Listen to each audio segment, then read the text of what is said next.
प्यारे बच्चों, नमस्कार। स्वागत है आपका अपना यूट्यूब चैनल एसन एकेडमी पर। प्यारे बच्चों, जो भी आपको प्रोवाइड करवाया जा रहा है, यह जो आपको प्रोवाइड किया जा रहा है साइंस के लिए देखिए, जो बच्चे डिमांड कर रहे थे उनके लिए तो पूरा होगा होगा। आप इसको पढ़ कर छोड़िए मत, इसको आप नोट करिए, अच्छे से लिख कर रखिए, उसको बार बार याद करिए। ठीक है। जो क्वेश्चन आपसे जितने भी मैं आपको बताऊंगा, जो चीज़ें बताऊंगा, आपको सही तरीके से सुनिए और धैर्य के साथ सुनिए। ठीक है।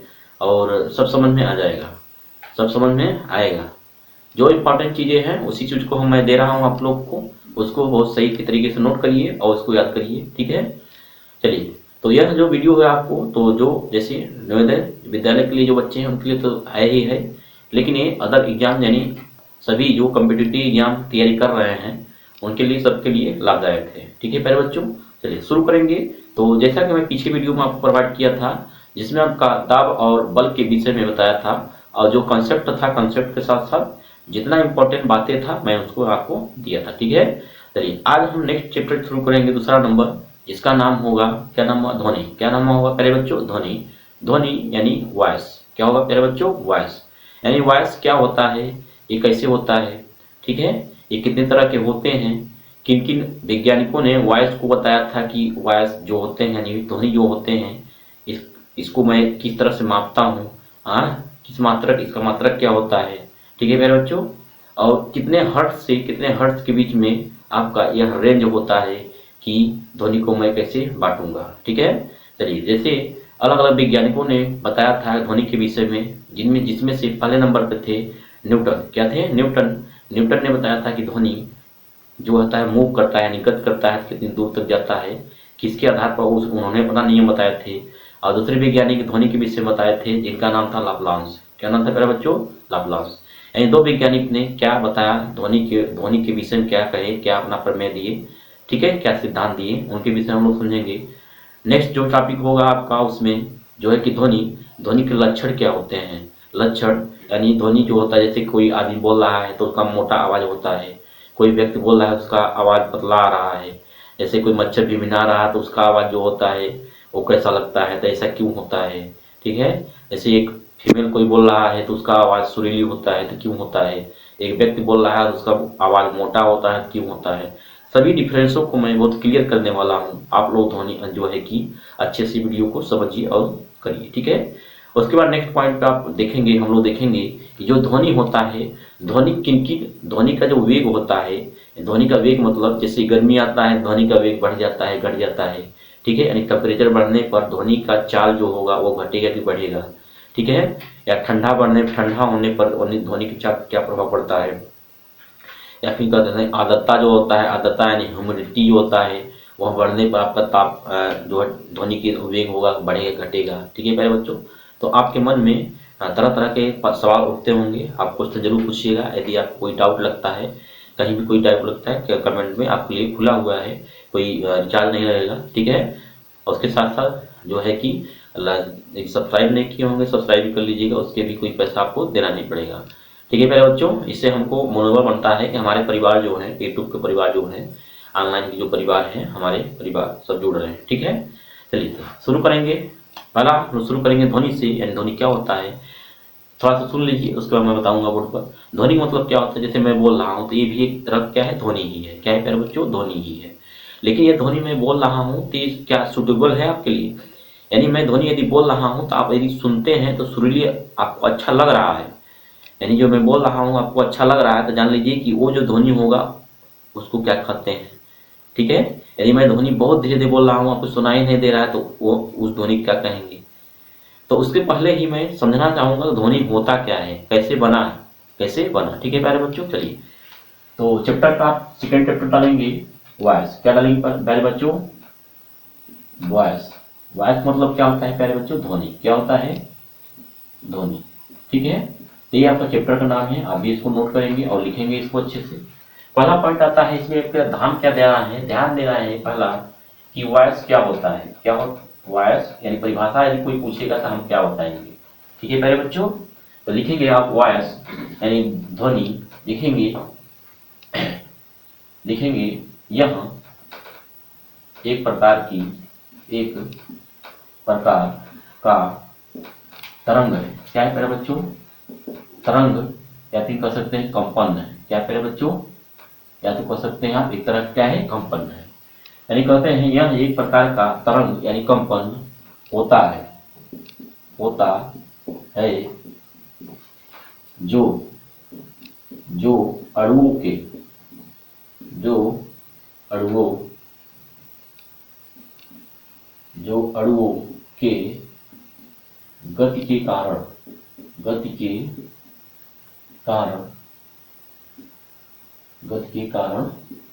उत्पन्न होता है।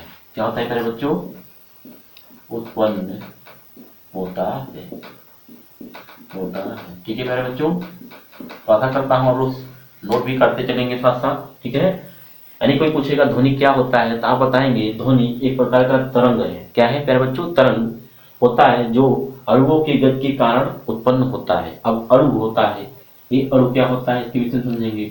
इसको अणु कहिए चाहे कण कहिए। ठीक है, कण मतलब क्या है? इसका मतलब ये है कि ध्वनि क्या होता है? एक प्रकार का क्या होता है? कंपन होता है। कंपन मतलब क्या होता है? तरंग। क्या होता है प्यारे बच्चों? तरंग। तरंग का मतलब ये होता है जैसे आपने मान लीजिए ऐसे, ये आपका जो चल रहा है ये क्या है? आपका एक तरह का क्या है? तरंग है। क्या है मेरे बच्चों? तरंग। अभी तरंग बढ़ कैसे रहा है? तो मैंने बताया कि कण यानी कण से मान लीजिए एक कण यहाँ पर था, इसको किसी ने पुश किया यानी कोई प्रेशर दिए तो यह कण चलकर यहाँ आ गया। अब यहाँ आने आया, यहाँ नहीं आया, लेकिन जो कण होंगे यह कण इसको पुश करेगा तो आगे बढ़ेगा। इसी प्रकार यह कण इसको पुश करेगा तो यहाँ आएगा, यह कण इसको पुश करेगा तो ये आगे यहाँ जाएगा। तो कहने मतलब ये जो आपको मूव कर रहे हैं तो यही कण यानी कण जो होते हैं, कण एक दूसरे से कण संपर्क होने के कारण उसको पुश करेगा, दूसरा कण उसको पुश करेगा, तो ये इसी मूव करते हुए आगे बढ़ जाएंगे। ठीक है प्यारे बच्चों, तो यही कहलाता है आपका क्या कहलाता है? ध्वनि। ध्वनि मतलब आपका वॉइस। ठीक है प्यारे बच्चों, आशा करता हूँ आपको समझ में आ गया होगा। ठीक है, यानी एक कण के माध्यम से गति करता है। ठीक है प्यारे बच्चों, चलिए तो बात आता है यहाँ की जो एक कण के कारण गति कर रहे हैं, गति कर रहा है, इसका मतलब क्या है? इसका मतलब क्या है? तो नोट में आप लिखेंगे, आप नोट पॉइंट में यहाँ पे एक लिखेंगे क्या कि ध्वनि की गति के लिए, ध्वनि गति करने की, ध्वनि लिखेंगे ध्वनि के गति के लिए, ध्वनि के गति के लिए माध्यम की आवश्यकता होती है, आवश्यकता होती है। ठीक है भाई बच्चों, इसका मतलब क्या है कि जो ध्वनि होता है, ध्वनि को गति करने के लिए एक माध्यम की आवश्यकता होती है। अच्छा, माध्यम क्या होता है? माध्यम मतलब ये होता है प्यारे बच्चों, जैसे मान लीजिए आप कहीं से एक जगह से दूसरी जगह पर जाना चाहते हैं, एक जगह से दूसरी जगह पर जाना चाहते हैं, तो आप कितने तरह से जा सकते हैं? एक तो आप स्वयं जा सकते हैं, ठीक है, चलकर जा सकते हैं, लेकिन दूसरा एक होता है कि किसी माध्यम से जाएं। माध्यम का मतलब जैसे आप मान लीजिए आपका साइकिल है, साइकिल को चलाकर जाइए, ठीक है, या तो फिर कोई वाहन मिल गया, ऑटो मिल गया, ठीक है। तो ये जो आप जिसके माध्यम से यानी जिसकी सहायता से आप जा रहे हैं वही क्या कहलाता है? माध्यम कहलाता है। क्या कहलाता है मेरे बच्चों? माध्यम। इसी प्रकार जो ध्वनि होता है आपका, ये ध्वनि जो होता है यह कण की सहायता से, यानी कण कण आपस में जब जुड़ते हैं तभी ये आगे बढ़ता है। तो अभी किसके सहारे से जा रहे हैं? तो कण के सहारे से जा रहे हैं। इसलिए जो है कि ध्वनिक गति के लिए यानी मूव करने के लिए, यानी एक जगह से दूसरी जगह जाने के लिए कण की सहायता यानी माध्यम की आवश्यकता होती है। बात समझ में आया? लेकिन यही पे दूसरी बात आती है कि यह कहाँ गति नहीं करेगा। अब भाई जहाँ कण नहीं रहेगा तो वहाँ गति नहीं करेगा। इसका मतलब क्या है? इसका मतलब ये है कि जहाँ पर निर्वात हो। क्या है बच्चों? निर्वात। निर्वात का मतलब क्या होता है? आप मैं सोच रहे होंगे निर्वात मतलब ये होता है जहाँ पर ना कोई कण हो, ना जहाँ कोई गैस हो, ना कहीं जहाँ पर कोई ना धूल हो, ठीक है। तो कहने मतलब जहाँ पर कुछ भी ना हो उसे हम क्या कहते हैं? निर्वात, यानी वैक्यूम। क्या कहते हैं? वैक्यूम प्लेस, निर्वात स्थान। ठीक है प्यारे बच्चों, तो समझ में आ गया होगा निर्वात क्या होता है। ठीक है, चलिए तो ऐसे क्या होता है? अंतरिक्ष। क्या होता है? अंतरिक्ष यानी अंतरिक्ष यात्री जब जाते हैं, आप लोग मूवियों में देखे होंगे कि अंतरिक्ष यात्री जब जाते हैं अंतरिक्ष में, तो वहां पर जब वो लोग निकलते हैं या फिर जो वायुयान होता है उसमें यदि बोलेंगे तो वायु के अंदर रहेंगे, वायुयान के अंदर रहेंगे तो थोड़ा सा सुनाई देगा, लेकिन यदि वायुयान के बाहर यानी अंतरिक्ष में जब जाएंगे तो बोलेंगे तो उसको सुनाई आवाज नहीं देगा। क्यों नहीं सुनाई देगा? क्योंकि ध्वनि की गति के लिए माध्यम की आवश्यकता यानी कण की सहायता लेना पड़ता है, लेकिन वहां पर कण है नहीं, इसलिए वो गति नहीं करेगा, इसलिए आपको सुनाई नहीं देगा। आशा करता हूँ ये समझ में आ गया होगा। ठीक है प्यारे बच्चों, चलिए अब नेक्स्ट पॉइंट पर हम चलेंगे। कहाँ चलेंगे? अब चलेंगे हम जो ध्वनि है। अब ध्वनि कितने प्रकार के होते हैं? ध्वनि कितने प्रकार के होते हैं? ठीक है प्यारे बच्चों, तो आप यहाँ पे लिखेंगे, नोट करेंगे, ध्वनि 3 प्रकार के होते हैं। 3 प्रकार के होते हैं। तो प्यारे बच्चों, जो ये 3 प्रकार के होते हैं, यह भी डिपेंड करता है किस पर कंपन का? यह डिपेंड करता है कंपन नंबर। किस पर प्यारे बच्चों? कंपन। ठीक है, तो पहला नंबर इसमें लिखेंगे आप, पहला नंबर लिखेंगे अपश्रव्य। क्या लिखेंगे? अपश्रव्य ध्वनि। ठीक है प्यारे बच्चों, जिसको हम इंग्लिश कहते हैं इंफ्रासोनिक साउंड या वॉइस साउंड लिख देना हूं, इंफ्रासोनिक साउंड। ठीक है, अब ये जो होता है अपश्रव्य ध्वनि होता है जो, तो मैंने बताया कि यह कंपन के कारण उत्पन्न होता है। इसका मतलब क्या है? कंपन मतलब एक चीज आता है यहाँ पर, एक आता है आवृत्ति। क्या आता है प्यारे बच्चों? आवृत्ति। अब समझ लीजिए आवृत्ति क्या होता है। आवृत्ति का मतलब यानी इसको इंग्लिश में कहते हैं फ्रीक्वेंसी। क्या कहते हैं मेरे बच्चों? फ्रीक्वेंसी। फ्रीक्वेंसी मतलब क्या होता है? आवृत्ति का मतलब क्या होता है कि कोई भी एक कण या फिर कुछ भी वस्तु है, जैसे एक डायरेक्शन में लगातार मूव करे। क्या करे बच्चों? मूव करे, यानी up down up down up down. तो ये जो आप अप डाउन कर रहे हैं, तो जरूरी नहीं हमारा हाथ ही हो, कुछ भी वस्तु हो सकता है, कण हो सकता है, ठीक है, परमाणु हो सकते हैं। तो कुछ भी वस्तु है वहां अप डाउन एक सेकंड में वो कितनी बार अप डाउन कर दे रहा है। ठीक है प्यारे बच्चों, तो कितनी बार अप डाउन कर देगा, उसी को हम कहते हैं हर्ट्ज, यानी उसको कहते हैं आवृत्ति। क्या कहते हैं प्यारे बच्चों? आवृत्ति मतलब फ्रीक्वेंसी। ठीक है, तो ये फ्रीक्वेंसी यानी आवृत्ति जो होता है, इसका मात्रक होता है हर्ट्ज। क्या होता है? हर्ट्ज, जिसको हम HZ से लिखते हैं। तो इसको समझ लीजिए थोड़ा सा, यानी HZ से इसको हम लिखते हैं।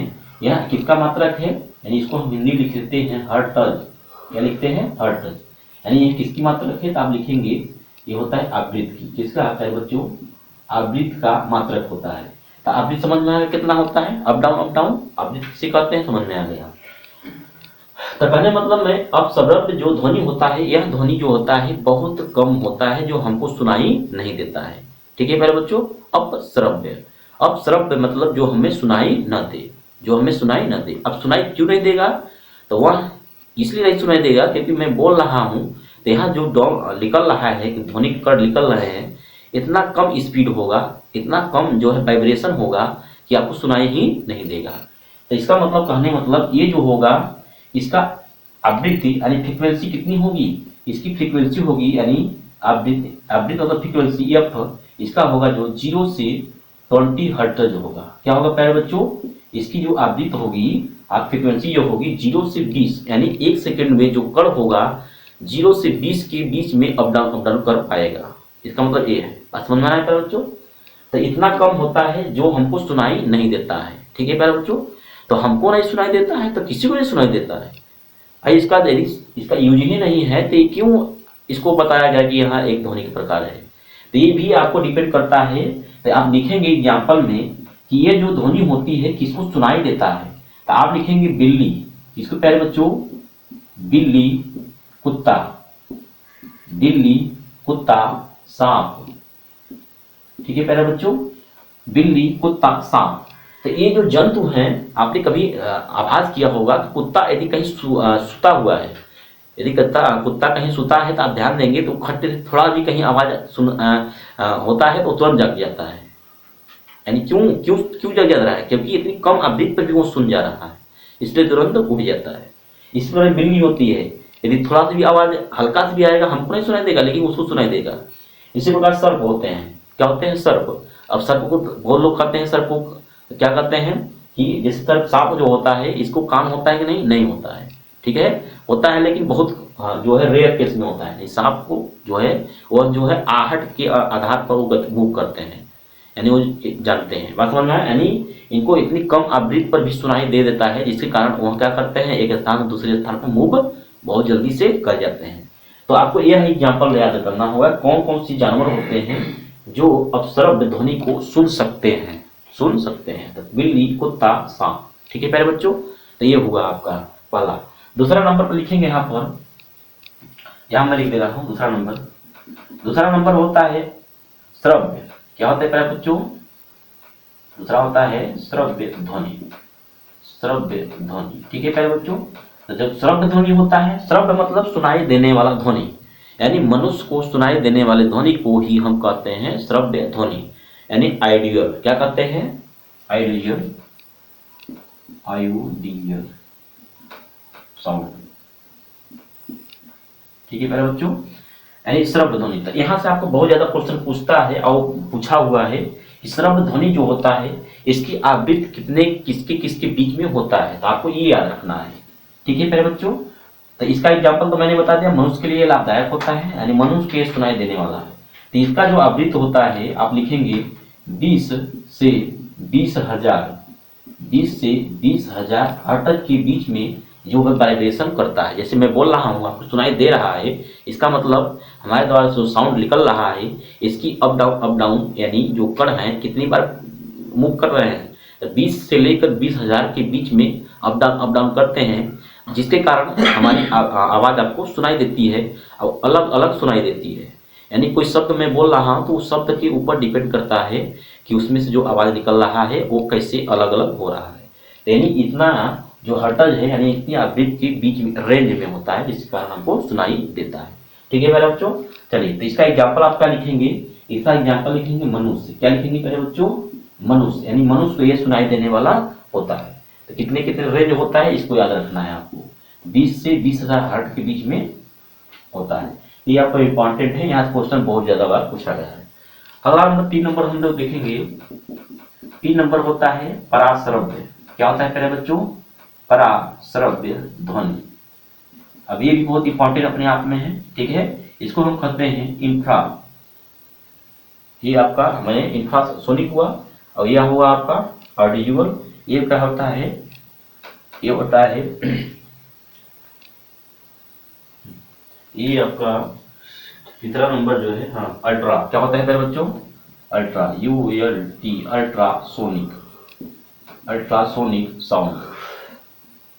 ठीक है प्यारे बच्चों, तो पराश्रव्य ध्वनि जो होता है इसका आवृत्ति रेंज कितना होता है? तो आप कहेंगे 20,000 से ऊपर। क्या कहेंगे प्यारे बच्चों? इसकी आवृत्ति कितनी होती है? इसकी आवृत्ति जो होती है आप कहेंगे 20,000 से ऊपर, से ऊपर। ठीक है प्यारे बच्चों, समझ में आ रहा होगा। यानी 20,000 से ऊपर यदि जो फ्रीक्वेंसी होती है, आवृत्ति होती है, यह क्या होता है हमारे लिए बहुत हानिकारक होता है। क्या होता है प्यारे बच्चों? हानिकारक। यदि इस साउंड को हम सुनते हैं तो हम बहरा भी हो सकते हैं। ठीक है, और जो है कि हमारे जो है कि बॉडी में वाइब्रेशन उत्पन्न हो सकता है, यानी हार्ट अटैक भी हो सकता है। ठीक है प्यारे बच्चों, समझ में आ रहा होगा। चलिए तो यहाँ पर अब बात आती है कि अब भाई ये जो आपका अल्ट्रासोनिक साउंड जो है इसको कौन सुन सकता है? इसको कौन सुन सकता है? तो प्यारे बच्चों समझिए, तो इसका एग्जाम्पल आप लिखेंगे। क्या लिखेंगे प्यारे बच्चों? इसका एग्जाम्पल, इसका लिखेंगे चमगादड़। क्या लिखेंगे प्यारे बच्चों? चमगादड़, चमगादड़। ठीक है, चमगादड़ होता है, डॉल्फिन होती है। क्या होती है प्यारे बच्चों? डॉल्फिन। ठीक है, चमगादड़ होता है, डॉल्फिन होता है, और उसके बाद जो है कि आपका होता है पारपाइस,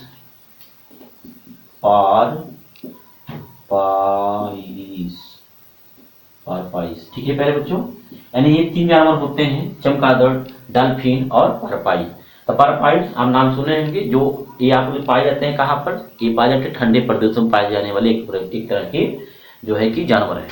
तो ये भी सुन सकते हैं, डॉल्फिन भी सुन सकती है, चमगादड़। इसका मतलब जो आपका अल्ट्रासोनिक साउंड होता है इसको कौन सुन सकता है, यानी सुनने की क्षमता किसके पास होता है? तो यहाँ पे 3 जानवर हैं, आप इसको याद रखेंगे, ये इनको सुनते हैं। ठीक है, तो यहाँ भी क्वेश्चन बहुत ज्यादा पूछता है, चमगादड़ बताइए किस आवृत्ति के साउंड को सुन सकता है? तो आप कहेंगे 20,000 के ऊपर से 20,000 के ऊपर की जो साउंड होते हैं उनको वह सुन सकते हैं।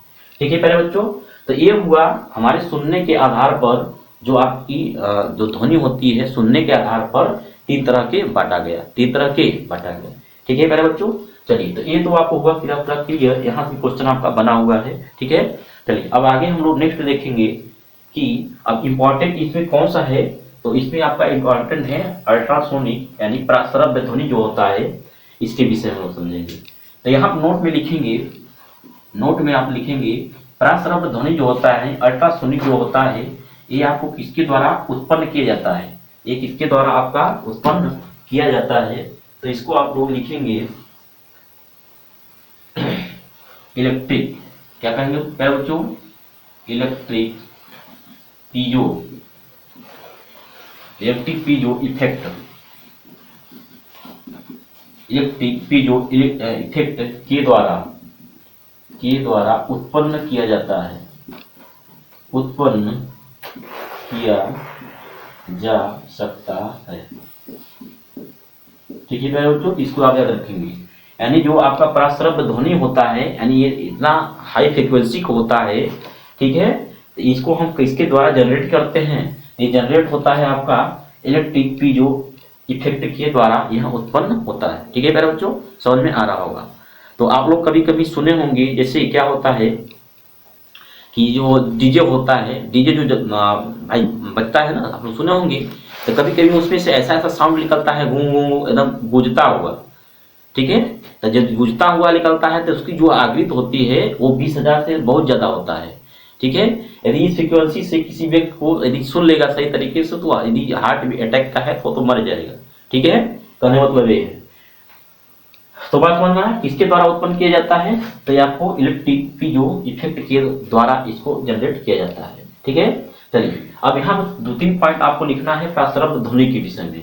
यानी प्रासरव्य ध्वनि जो होता है, इसका यूज कहाँ कहाँ हम करते हैं, कहाँ कहाँ यूज हम इसका करते हैं। ठीक है प्यारे बच्चों, चलिए इसको भी नोट करिए कि जो आपका अपसरव्य प्रासरव्य ध्वनि होता है, इसका हम यूज जो है कि कहाँ कहाँ करते हैं। तो 3 पॉइंट लिखेंगे, 4 पॉइंट। पहला पॉइंट लिखेंगे जो आपको किसका, प्रासरव्य ध्वनि का, प्रासरव्य ध्वनि का उपयोग क्या है प्यारे बच्चों, उपयोग यानी इसका यूज हम कहाँ कहाँ करते हैं। तो पहला नंबर लिखेंगे गठिया, गठिया रोग के उपचार में, के उपचार में। ठीक है प्यारे बच्चों, चलिए पहला पॉइंट। दूसरा पॉइंट इसमें लिखेंगे आप सोनार, सोनार, सोनार यानी कह सकते हैं समुद्री, समुद्री, समुद्री या समुद्र में, समुद्र में गहराई, गहराई, गहराई को मापने में, गहराई को मापने में। बात समझ में आया। यानी सोनार मतलब क्या होता है, साउंड रेंडिंग एंड, सोनार जो होता है इसका फुल फॉर्म क्या होता है, इसका लिखेंगे सोनार का जो होता है sound, sound rending and, sound and ragging. क्या होता है क्या बच्चों, ragging, navigation, sound and ragging navigation, navigation, navigation. ठीक है, यानी जो समुद्री जहाज जो होते हैं, जैसे समुद्री जहाज जो होता है क्या होता है, समुद्री जहाज जो होता है आपका यानी पनडुब्बी, क्या होता है, पनडुब्बी, यानी पनडुब्बी आप देखेंगे समुद्र के अंदर जाता है। ठीक है, तो मान लीजिए बहुत अंदर समुद्री जो है जहाज आपको चली गई है, उसका हम कैसे पता लगाएंगे, कैसा उसका हम पता लगाएंगे वो कितनी अंदर तक गया हुआ है। ठीक है, या तो फिर इस तरह से इसका यूज होता है कि मान लीजिए कोई दुश्मन हमारे जो आपका तटीय क्षेत्र हैं, जैसे केरल हो गया, ठीक है, कर्नाटका हो गया, आपका आंध्रा हो गया, गुजरात हो गया, मुंबई हो गया, यानी जो तटीय क्षेत्र हैं, जो राज्य हैं, वहाँ समुद्री तटीय हैं। तो वहां से आपको पता लगाना है कि कोई हमारे तट के अंदर जो है कि कोई व्यक्ति अंदर अंदर तो आ नहीं रहा है, तो उसका पता लगाने के लिए ये सब वेव का यानी साउंड का यूज किया जाता है। बात समझ में आया। चलिए तो बताएंगे आपको बहुत सही तरीके से, जब हम आपको स्टैटिक जीके पढ़ाएंगे, तब स्टैटिक जीएस पढ़ाएंगे, तब उसमें आपको बहुत सही तरीके से इसको समझाने का कोशिश करेंगे।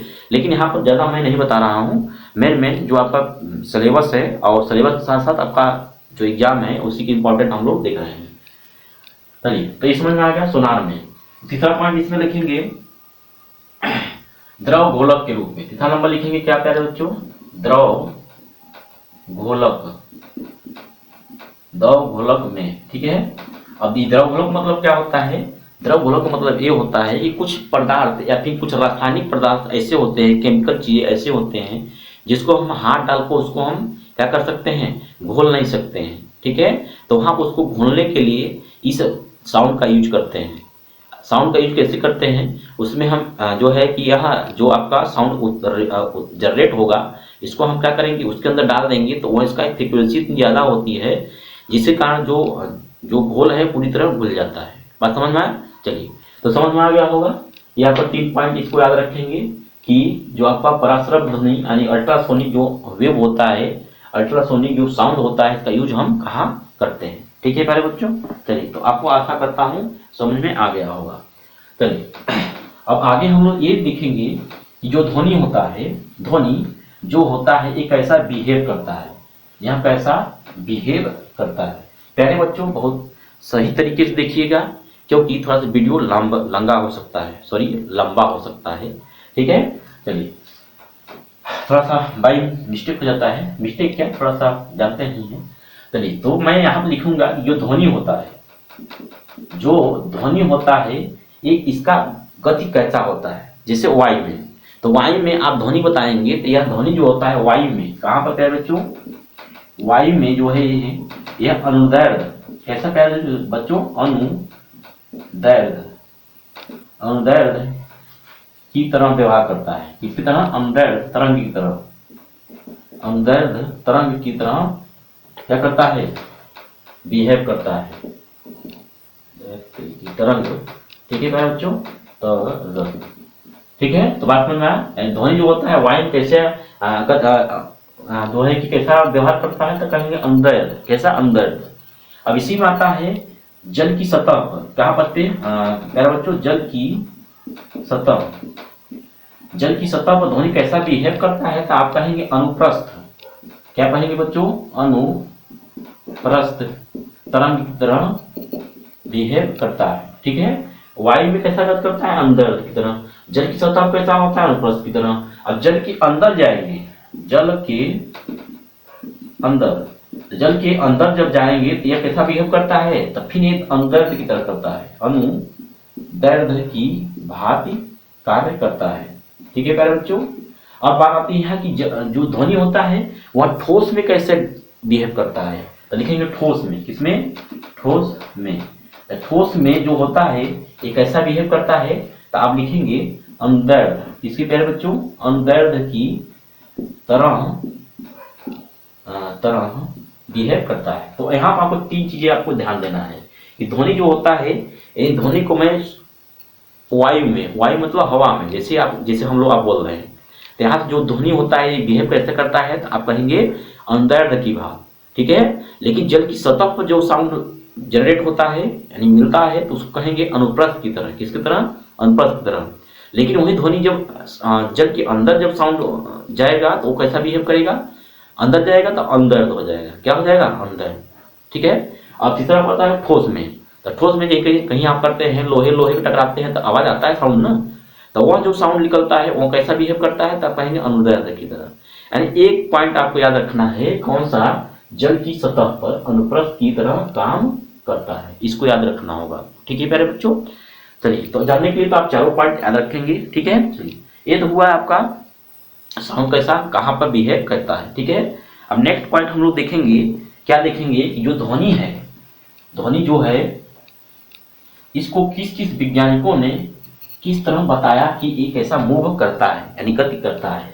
तो यहाँ पर 2 वैज्ञानिक आते हैं, पहला आते हैं न्यूटन, क्या आते हैं प्यारे बच्चों, न्यूटन, और दूसरे नंबर पर आते हैं लाप्लांस, लाप्लांस, ठीक है। तो कहेंगे अरे सर ये कैसा नाम लिख रहे हैं, तो लाप्लांस एक वैज्ञानिक थे जिन्होंने बताया था कि ध्वनि का जो वेग होता है कैसा होता है, ठीक है। चलिए, तो लाप्लांस और ध्वनि के अनुसार हम लोग देखेंगे, और सॉरी न्यूटन के अनुसार देखेंगे कि ध्वनि का जो वेव होता है, गति कैसा और कहाँ पर ज्यादा होता है, कैसे कम होता है, ठीक है। चलिए, तो न्यूटन ने क्या बताया था, न्यूटन ने बताया था कि ध्वनि जो होता है इसका गति कितना होता है, तो कहेंगे 228 मीटर प्रति सेकंड होता है। क्या होता है पहले बच्चों, 228 मीटर प्रति सेकेंड होता है। ठीक है, अब किस आधार पर कहे थे, तो इन्होंने कहा था कि जब ध्वनि गति करता है, जब यहाँ लिखेंगे जब ध्वनि गति करता है, गति करता है तब ताप नियत होता है। क्या होता है प्यारे बच्चों? नियत होता है। इसका मतलब क्या है? इसका मतलब ये है कि जब ध्वनि आपका गति करता है तब ताप नियत होता है। ताप नियत का मतलब होता है टेम्परेचर में कोई परिवर्तन नहीं होता है, टेम्परेचर में कोई परिवर्तन नहीं होता है। ठीक है, इसके बेस पर कहा है। अब ये हाइगेंस ने क्या बताया था? हाइगेंस ने ये बताया था कि जो आपका ध्वनि होती है इसका मैक्सिमम वेग कितना होता है, यानी गति कितना होता है, तो इन्होंने बताया था 332 मीटर प्रति सेकेंड। बात समझ में आ रहा है? यानी एक चाल होता है, लाप्लास के अनुसार जो उसका चाल होता है कितना होता है? 332 मीटर प्रति सेकेंड। अब ये इसके बाद क्या हुआ, तो इन्होंने कहा था कि ताप नियत होता है। क्या होता है? ताप निश्चित होता है, नियत होता है, ताप घटता बढ़ता नहीं। लेकिन इन्होंने जो बताया था, इन्होंने ऊष्मा को बताया था। क्या बताया था प्यारे बच्चों? ऊष्मा नियत होता है, नियत होता है। प्यारे बच्चों आपको समझ में आ रहा होगा। ऊष्मा और ताप, अब ऊष्मा और ताप में डिफरेंट क्या होता है? तो ऊष्मा जो होता है यह आपको जो गर्माहट उत्पन्न करता है, और ताप क्या होता है? ताप मतलब टेम्परेचर, यानी ऊष्मा को बढ़ाते जाएंगे ताप में परिवर्तन हो जाता है।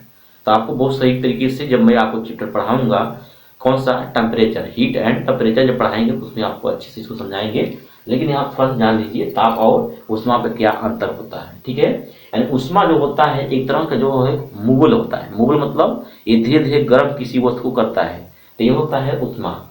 ठीक है, लेकिन ताप क्या होता है? ताप ऊष्मा की अधिकतम मात्रा को, यानी आपका ऊष्मा जब ज्यादा बढ़ जाएगा तो ही ताप में कन्वर्ट हो जाता है। ठीक है प्यारे बच्चों, चलिए अब बात करते हैं। ये हो गया, तो अब यहाँ देखिए दोनों वैज्ञानिकों ने क्या क्या मत दिए थे, ये देखिए।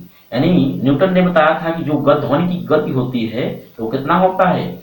228 मीटर प्रति सेकंड होता है। लेकिन लाप्लास ने बताया था 332 मीटर प्रति सेकंड स्क्वायर होता है। ठीक है प्यारे बच्चों, अच्छा यहाँ 200 नहीं, यहाँ तक 328 और यहाँ तक 332। ठीक है प्यारे बच्चों, चलिए तो ये हुए लाप्लास और न्यूटन के विषय में कि न्यूटन ने क्या बताया था कि जो ध्वनि होता है उसका वेग कितना होता है, और लाप्लास जो बताए थे कि ध्वनि का गति कितना होता है। ठीक है प्यारे बच्चों, चलिए तो ये हुआ आपका जो है कि मोटी मोटा आपका इनके आधार पर।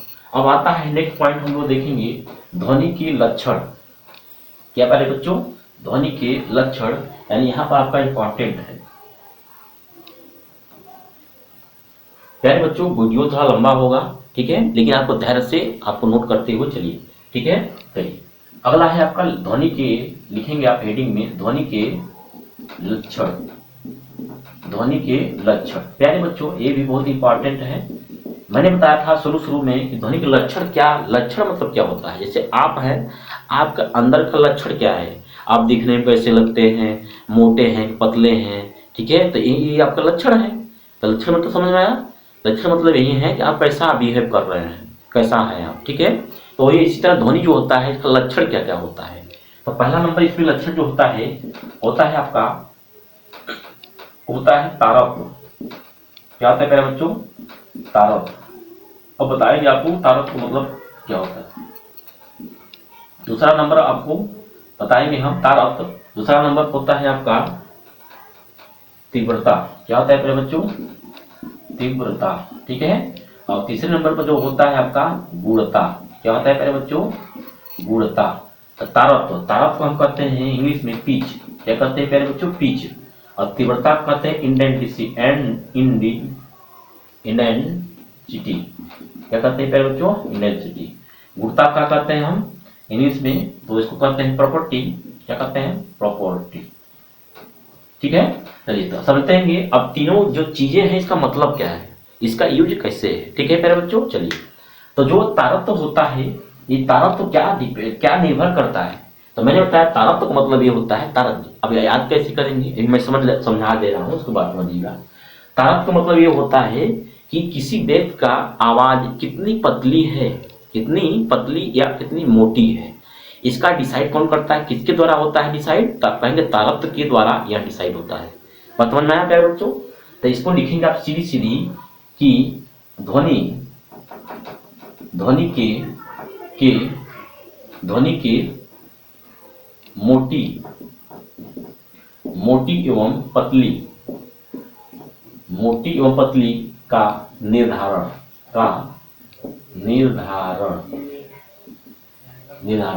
तो ध्वनि जो होता है मोटा है कि पतला है, इसका निर्धारण किसके द्वारा होता है? तो आप कहेंगे तारत्व के द्वारा। किसके द्वारा? तारत्व के द्वारा। ठीक है प्यारे बच्चों, तो ये आपका इंपॉर्टेंट है। अब इसका मतलब क्या है? जैसे एक मच्छर भिनभिनाता है, मच्छर जब भिनभिनाता है तो उसका क्या होता है? उसका पिच ज्यादा होता है। पिच ज्यादा मतलब उसका जो ध्वनि निकलता है हमारे कान के लिए बहुत खराब होता है। खराब का मतलब उसका पिच ज्यादा होता है। पिच ज्यादा होने मतलब उसका वो जो ध्वनि निकलता है उस क्या तीव्रता के साथ निकलता है। सॉरी, तीव्रता नहीं, तारत्व के साथ ये निकलता है। बात समझ में आया? इसलिए हमको बहुत जो है कि अजीब सा लगता है। जैसे शेर का दहाड़ना और मच्छर को भमनाना दोनों में डिफरेंट है कि नहीं? डिफरेंट है। यानी जो आपका शेर दहाड़ेगा उसका आवाज ऊंचा होगा, यानी ध्वनि आपका आवाज नीचा है या फिर ऊंचा है, ये किस पर डिपेंड करता है? ये आपका डिपेंड करता है तीव्रता पर। किस पे? तीव्रता पर। यहाँ लिखेंगे ध्वनि ऊंचा या नीचा का निर्धारण। बात समझ में आ रहा है प्यारे बच्चों? और ऊंचा और नीचा का निर्धारण मतलब क्या? ऊंचा निर्धारण मतलब यही है कि मैं कितनी तेजी से बोल सकता हूँ, यानी कितनी दूर तक मैं जा सकता है हमारा साउंड। इसका मतलब यह है। तो ये किस पर डिपेंड करता है? तो आप कहेंगे तीव्रता पर, इंटेंसिटी पर तीव्रता पर डिपेंड करता है कि आप कितनी तेज से बोल सकते हैं कि दूर तक आवाज जाए, या मैं कितनी धीरे से बोल सकता हूँ कि बहुत मिनिमम बोल सकता हूँ। तो इसका निर्णय जो होता है किसके द्वारा होता है? तीव्रता के द्वारा। ठीक है प्यारे बच्चों, चलिए अब अगला है गुणता। क्या है प्यारे बच्चों? गुणता का मतलब क्या होता है? जैसे अच्छा हाँ, यहाँ पे ध्यान दीजिएगा कि जो औरतें होती हैं, औरतें की जो ध्वनि होती है सुरीली होती है। क्या होती है प्यारे बच्चों? सुरीली। तो सुरीली और खराब। तो सुरीली जो होता है किस पर डिपेंड करता है? ये डिपेंड करता है आपका गुणता पर। किस पर डिपेंड करता है प्यारे बच्चों? गुणता पर। ठीक है, चलिए जैसे एक लड़का बोलता है तो उसका मोटा आवाज जो होता है मोटा होता है। तो मोटा का मतलब क्या हुआ कि उसकी तारत्व ज्यादा होता है, यानी आदमी जो होते हैं उनका तारत्व ज्यादा होता है, जिसके कारण इनका आवाज क्या होता है? थोड़ा मोटा होता है। क्या होता है? मोटा। लेकिन जो फीमेल होते हैं उनका तारत्व कम होता है। तारत्व कम होने के कारण उनका जो आवाज होता है थोड़ा हल्का पतला और सुरीली होता है। ठीक है प्यारे बच्चों, आशा करता हूँ आपको बातें समझ में आ रहा होगा। तो लाइक जरूर कीजिए और अपने मित्रों में इस वीडियो को ज़्यादा से ज़्यादा शेयर कीजिए, जिससे उनको भी यह नॉलेज हो सके। ठीक है प्यारे बच्चों, चलिए तो शुरू करेंगे। यहाँ गुणता। तो गुणता जो होता है यह आपका तारत्व, ये होता है तारत्व और तीव्रता दोनों के बीच में होता है। दोनों के बीच में होता है। ठीक है प्यारे बच्चों, दोनों के बीच में होता है। समझ में आ रहा है प्यारे बच्चों? चलिए तो आशा करता हूँ आप लोग को बहुत अच्छे से क्लियर हो रहा होगा। वीडियो थोड़ा सा लंबा होगा लेकिन धैर्य के साथ इसको करिएगा आप लोग। ठीक है प्यारे बच्चों, चलिए तो ये हुआ आपका ध्वनि की लक्षण। यहाँ से बहुत इंपॉर्टेंट क्वेश्चन बनता है। ठीक है, चलिए तो ये आपको 3 चीजें था, आप नोट्स को नोट कर लिया होगा, मैं आशा करता हूँ। अब आगे हम लोग बढ़ेंगे। क्या बढ़ेंगे प्यारे बच्चों? हाँ, अब बढ़ेंगे मात्रक पर। यानी यहाँ पर अच्छा ध्वनि का मात्रक। ठीक है, ध्वनि का मात्रक। तो यहाँ जो तीव्रता होता है, ध्वनि की तीव्रता जो होता है, इसका मात्रक क्या होता है प्यारे बच्चों?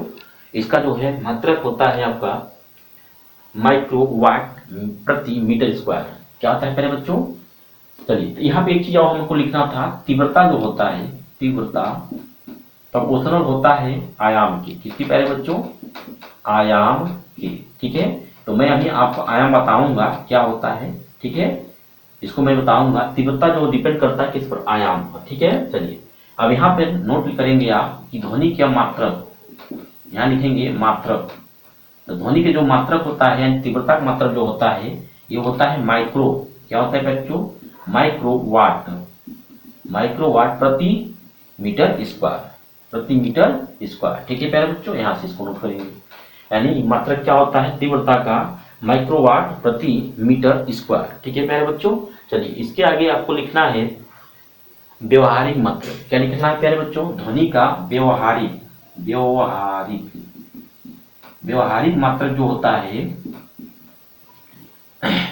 ध्वनि का व्यवहारिक मात्रक होता है डेसीबल। क्या होता है प्यारे बच्चों, डेसीबल।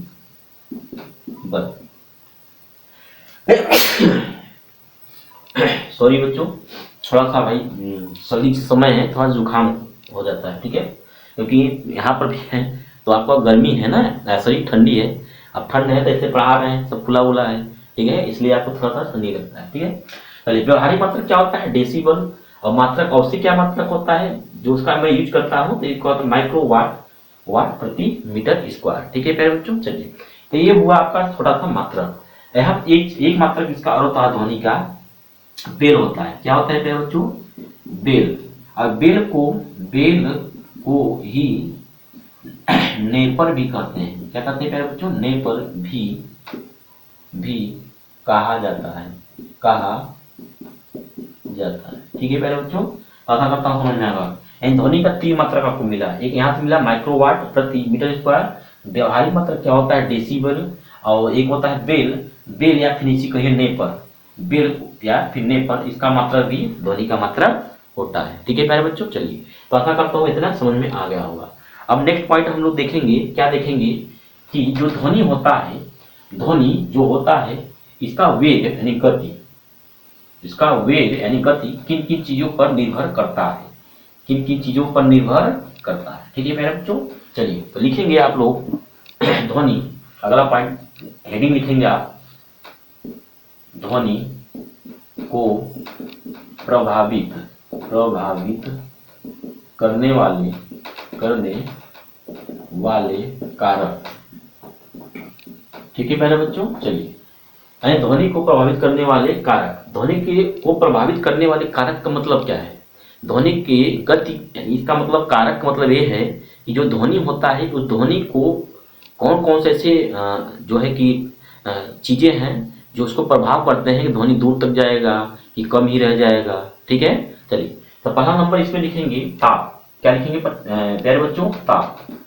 यानी ताप का मान यदि बढ़ेगा घटेगा तो ध्वनि का जो वेग होगा, ध्वनि का वेग यानी गति जो होगा घटेगा बढ़ेगा, पहला पॉइंट। दूसरा पॉइंट आप इसमें लिखेंगे आर्द्रता। क्या लिखेंगे प्यारे बच्चों, आर्द्रता। ठीक है, ताप यानी टेम्परेचर, आर्द्रता कहते हैं ह्यूमिडिटी। क्या कहते हैं, ह्यूमिडिटी। ठीक है, ताप हो गया, दाब हो सॉरी आर्द्रता हो गया। तीसरा नंबर पर लिखेंगे दाब। क्या लिखेंगे प्यारे बच्चों, दाब यानी प्रेशर।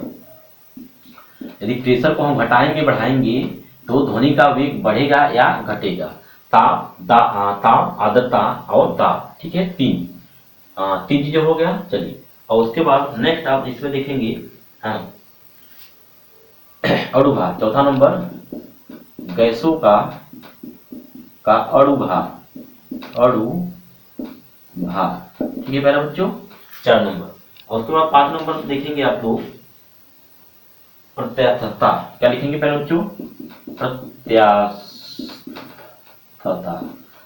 प्रत्यास्थता यानी इसको कहते हैं इलेक्ट्रिसिटी। क्या कहते हैं, इलेक्ट्रिसिटी।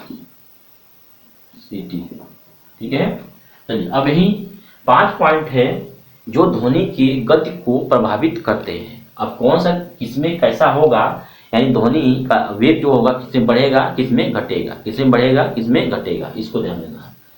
जो ताप होता है यानी टेम्परेचर जो होता है, इसको समझेंगे पहले पॉइंट पर। ताप यदि आप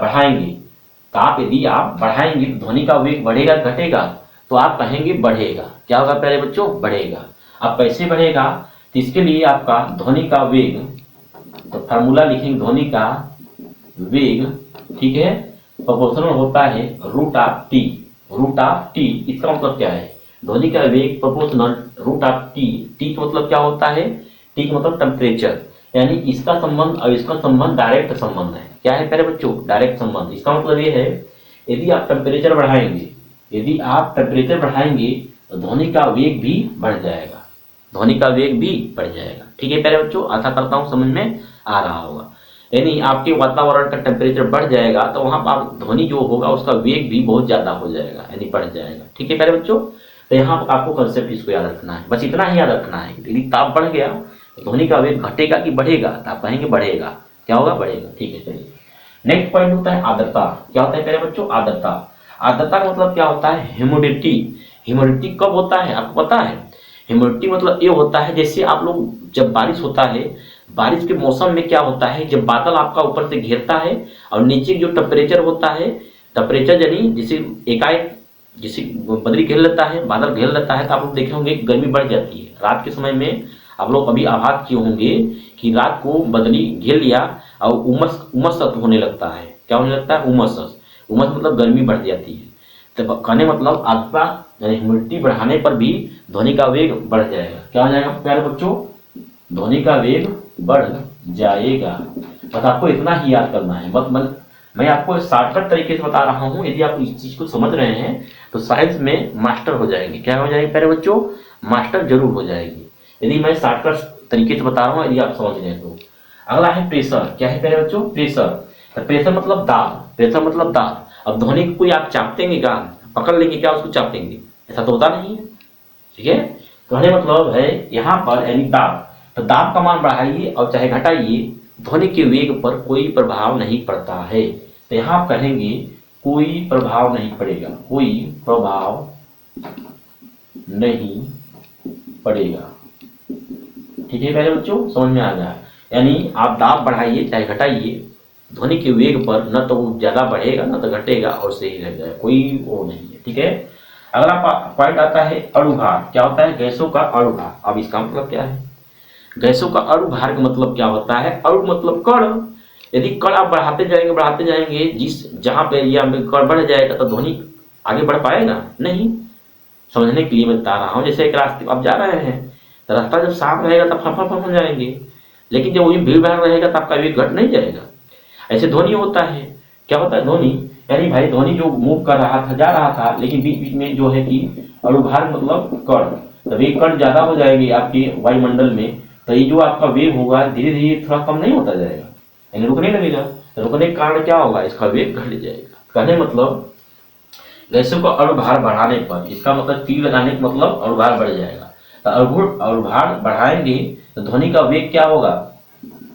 ध्वनि का वेग जो होगा आपका क्या हो जाएगा? घट जाएगा। क्या हो जाएगा प्यारे बच्चों? घट जाएगा। आशा करता हूं आपको बहुत सही सटीक तरीके से मैं बता रहा हूं, आपको समझ में आ रहा होगा।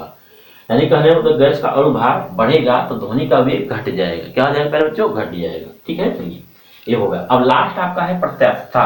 अब इसका मतलब समझिए क्या होता है। पहले ये समझिए प्रत्यास्थता होता क्या है। प्रत्यास्थता मतलब क्या होता है? इसका मतलब ये होता है कि अपनी पूर्वावस्था में आना। जैसे आपने एक रबड़ को खींचा, जब रबड़ को खींचे रहेंगे तब तक तो तना रहेगा, लेकिन जैसे ही छोड़ेंगे तो अपनी अवस्था में आ जाएगा। यानी कहने मतलब रबड़ जो था मैंने ताना और फिर छोड़ दिया, अपनी अवस्था में आ गया। यदि वो अपनी अवस्था में नहीं आता तब तो उसको कहते हैं संघट्य। क्या कहते हैं उसको? पूर्ण संघट्य। लेकिन जैसे मैं छोड़ा वह अपनी अवस्था में आ गया। अब जैसे ही अपनी अवस्था में आया इसी को कहते हैं प्रत्यास्थता। क्या कहते हैं प्यारे बच्चों?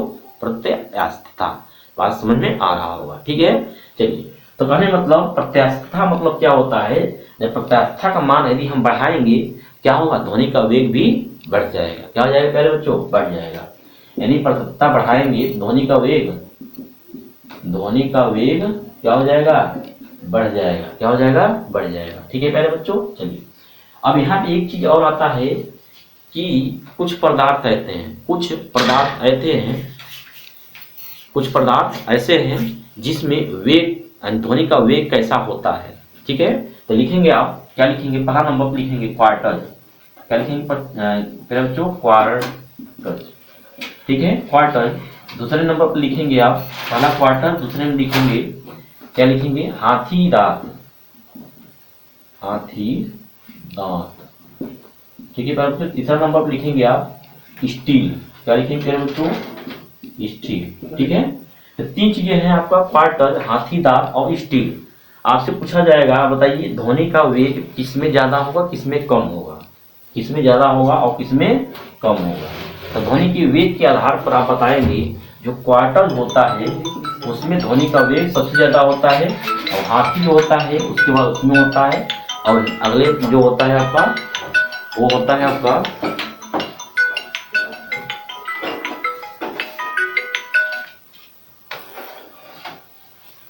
ठीक है प्यारे बच्चों। तो इसको भी याद रखेंगे आप। ये प्रत्यास्थता के आधार पर बताया गया है कि जो ध्वनि का वेग होता है वो किसमें ज्यादा होता है, किसमें कम होता है। तो क्वार्टर जो होता है इसमें सबसे ज्यादा होता है, उसके बाद हाथी दांत में होता है, और तीसरे नंबर पर स्टील में होता है।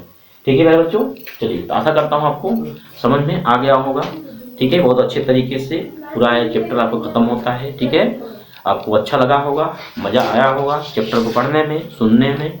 ठीक है, तो जरूर लाइक कीजिएगा, अपने फ्रेंडों में इसको शेयर कीजिए ज़्यादा से ज़्यादा, जिससे लोगों को फायदा हो सके और नॉलेज की दुनिया में नॉलेज को ग्रहण कर सके। ठीक है प्यारे बच्चों, चलिए तो बात यही रखेंगे। आपका मुलाकात नेक्स्ट वीडियो में होगा, नेक्स्ट चैप्टर के साथ। अच्छे अच्छे चैप्टर जो हैं, इसके बाद चैप्टर जो है आपका हो सकता है कि हमको अगर लाइट हो, यदि लाइट होगा तो लाइट, नहीं दूसरा चैप्टर अगला होगा तो हम उसमें आपको बताएंगे अच्छी तरीके से कैसे क्या करना है।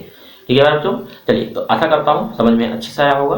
ठीक है, मस्त से पढ़िए, बिंदास पढ़िए, जितना मैं पढ़ा रहा हूँ उसको नोट करिए, तो चलिए आपको मजा जरूर आएगा। ठीक है प्यारे बच्चों, चलिए बात रखेंगे इसी पर। जय